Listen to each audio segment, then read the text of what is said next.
नमस्कार दोस्तों, मैं एक बार फिर से डॉक्टर विनीत कुमार कपेड़े आपका बहुत बहुत स्वागत करता हूं।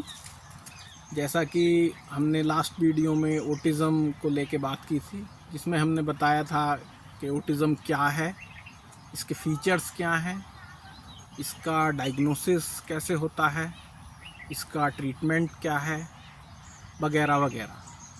तो उसी सीरीज़ में आज हम बात करते हैं कि ऑटिज़म में होम्योपैथी किस तरह से हेल्प कर पाती है। तो आइए बात करते हैं। तो देखिए, सबसे पहले जानना ज़रूरी है कि होम्योपैथी क्या है। तो होम्योपैथी एक जो मेन प्रिंसिपल है होम्योपैथी का, वो है similia सिमिलिवस क्यूरेंटर, like cure likes.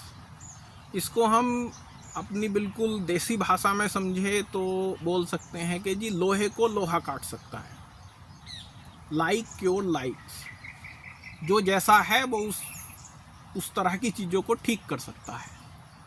That means कि एक वह दवाई जो क्रूड फॉर्म में जिस तरह के सिम्टम एक हेल्दी ह्यूमन बीइंग में प्रोड्यूस करेगी, उसी दवाई को जब हम पोटेंटाइज फॉर्म में देंगे तो वो उस बीमारी के सिम्टम को ठीक कर देगी।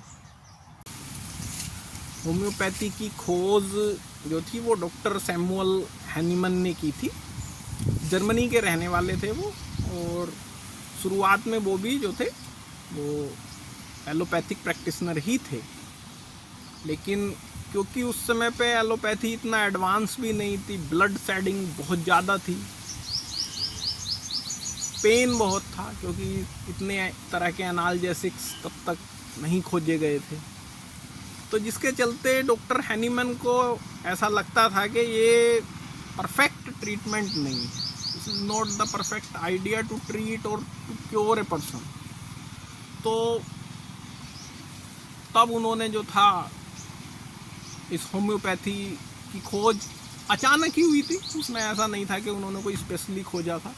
वो एक लिटरेचर को ट्रांसलेट कर रहे थे, क्योंकि वो कई भाषाओं के ज्ञाता थे, तो इसलिए जो था वो अनुवाद कर रहे थे। तो उसमें उन्होंने सिंकोना वार्क के बारे में पढ़ा, और उन्होंने पढ़ा कि इसके द्वारा जो है बुखार होता है।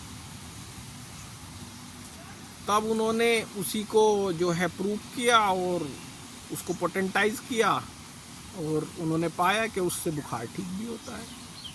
वहीं से जो है उनका आइडिया आया कि सिमिलिया सिमिलिवस क्यूरेंटर। तो ये तो रहा कि होम्योपैथी की खोज कैसे हुई, क्या क्या हुआ, उसकी हिस्ट्री क्या है। अब हम बात करते हैं कि होम्योपैथी ऑटिज़म में हेल्प कैसे करेगी, किस तरह से हेल्प कर सकती है। तो होम्योपैथी जो है सर्वप्रथम तो डिजीज़ ओरिएंटेड नहीं है। किसी बीमारी का इलाज होम्योपैथी नहीं करती, वो बीमार का इलाज करती है। इंडिविजुअल ओरिएंटेड है, उस पर्टिकुलर व्यक्ति का इलाज करती है। दैट मीन्स कि अगर बुखार किसी को आ रहा है तो ऐसा नहीं है कि हर व्यक्ति को एक ही दवाई दे देंगे हम। एक व्यक्ति है जिसे बुखार आने पे प्यास बहुत बढ़ के लगती है, एक व्यक्ति है उसको प्यास नहीं लगती है, एक व्यक्ति है जो बुखार आने पे जो है बहुत बोलने लगता है, एक व्यक्ति है जो बुखार आने पे बिल्कुल चुप रहना पसंद करता है। तो मतलब उस व्यक्ति के कॉन्स्टिट्यूशन का इलाज होम्योपैथी करती है, उसके आधार पे उसकी दवाई सेलेक्ट की जाती है। लेकिन ऐसा भी नहीं है कि साहब कुछ जो दवाइयाँ हैं वो अगर आप दोगे तो बुखार नहीं उतरेगा। जो कॉम्बिनेशन पेटेंट मेडिसिन आती हैं, फीवर के लिए आती हैं पेटेंट मेडिसिन, उनसे बुखार उतरता है, बिल्कुल सही बात है, उतरता है। सियाटिका पेन है, R71 आता है, उसके लिए आप किसी को भी दो आराम लगेगा, 100% लगेगा, लेकिन क्योर भी नहीं होगा। आराम हो जाएगा, क्योर तभी जो होगा जब कॉन्स्टिट्यूशनल कंपोनेंट जाएगा, तब वो जो है क्योर होगा। तो अब जैसे अभी एक रिसेंट रिसर्च हुई है, उसके आधार पे हम देखें तो बहुत सारी मेडिसिन्स उसमें बताई गई हैं, इंडिकेट की गई हैं कि हमने इतना सैंपल साइज़ लिया, उसमें से इतने पे इन दवाइयों ने काम किया। जैसे मान लो हम एक हाइपर एक्टिव बच्चे के लिए बात करें तो हाइपर एक्टिविटी, अब हाइपर एक्टिविटी में कोई बच्चा क्या कर रहा है ये मसला है।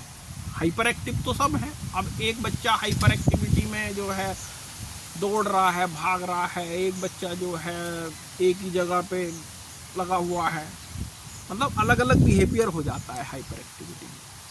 तो इसमें जैसे इंडिकेट किया हुआ है बेलेडोना हाइपर एक्टिविटी के लिए, उसमें रिसर्च में इंडिकेट की गई है।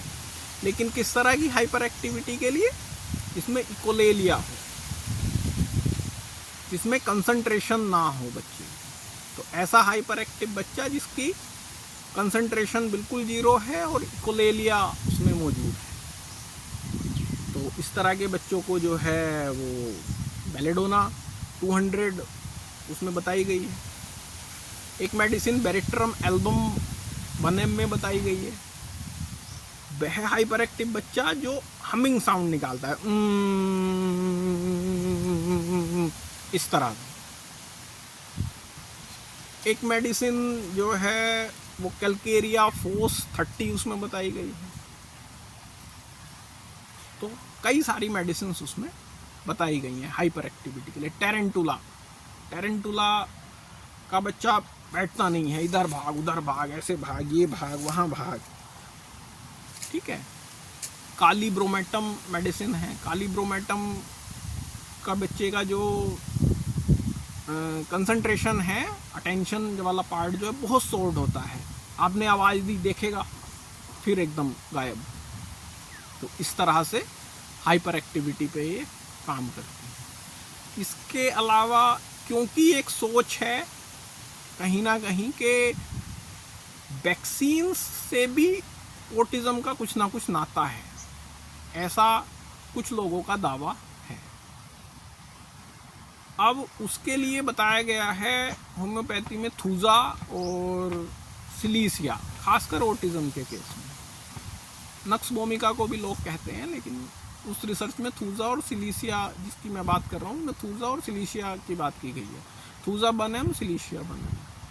पोस्ट वैक्सीनल सिंड्रोम इसके लिए काम करती है। इसके अलावा एक मेडिसिन है ब्राइटाकार्ब 200 में 1M में। तो वो जो है पुअर सोशलाइजेशन जिन बच्चों का होता है, कम्युनिकेशन एंड लैंग्वेज स्किल्स का मसला होता है, तो उसके लिए बहुत अच्छा काम करती है ब्राइटाकार्ब।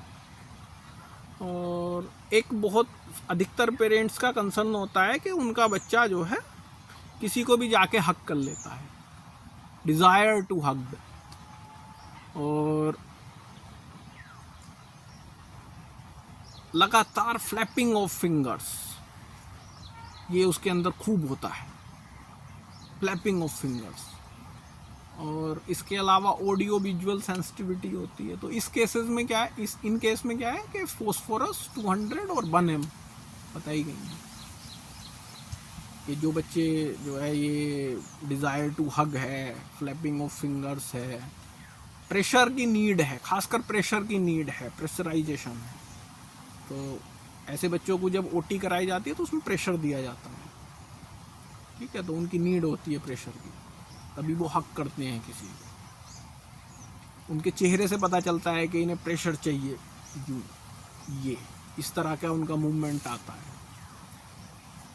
तो ये है। इसके अलावा एक बहुत सारे पेरेंट्स का कंसर्न होता है कि हमारे बच्चे जेनाइटल्स को जो है, एक छोटे बच्चे तक तो ठीक है, जब बच्चा 14-15 साल का होता है तो वो बड़ा हो जाता है, लेकिन वो जो है सोशल गैदरिंग में कहीं भी अपने जेनाइटल्स में जो है हाथ डाल देता है, तो उस केस में बूफो 200 इंडिकेटेड है।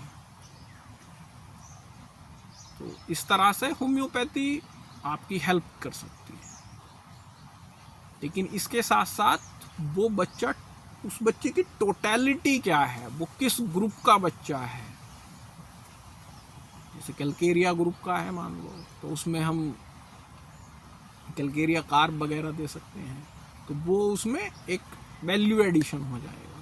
तो सिम्टम्स पे भी दी जाती है। अब आज के समय में मेरा मानना ये है कि सिम्टम्स पे भी देना चाहिए और उसकी ओवरऑल कॉन्स्टिट्यूशन पे भी देना चाहिए। ऐसा नहीं है कि साहब एक बार सिंगल डोज दे दी, वो ठीक है, जिस ज़माने में होगा उस ज़माने में बढ़िया होगा, आज भी होता होगा, नॉर्मल लोगों के लिए ठीक है, लेकिन ऑटिज़म में मुझे नहीं लगता।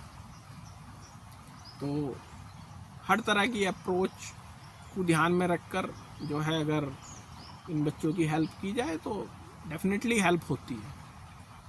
होम्योपैथी एक अच्छी तरह से हेल्प करता है। अगर हम बात करें कि होम्योपैथी ऑटिज़म के केस में किन किन प्लेन्स पर काम करती है भाई, क्या क्या काम कर सकती है, तो होम्योपैथी जो एक तरह से psycho neuro endocrinological, psycho immunological access पर भी काम करती है, मोटर स्किल्स पर, परसेप्चुअल स्किल्स पर काम करती है, उनको बेहतर बनाती है, इंक्रीज करती है उसकी मोटर स्किल्स, बच्चे की परसेप्चुअल स्किल्स। इसके अलावा बिहेवियरल मॉडिफिकेशन 100% करती है।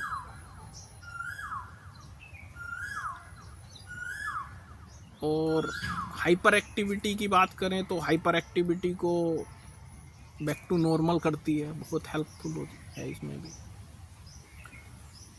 तो होम्योपैथी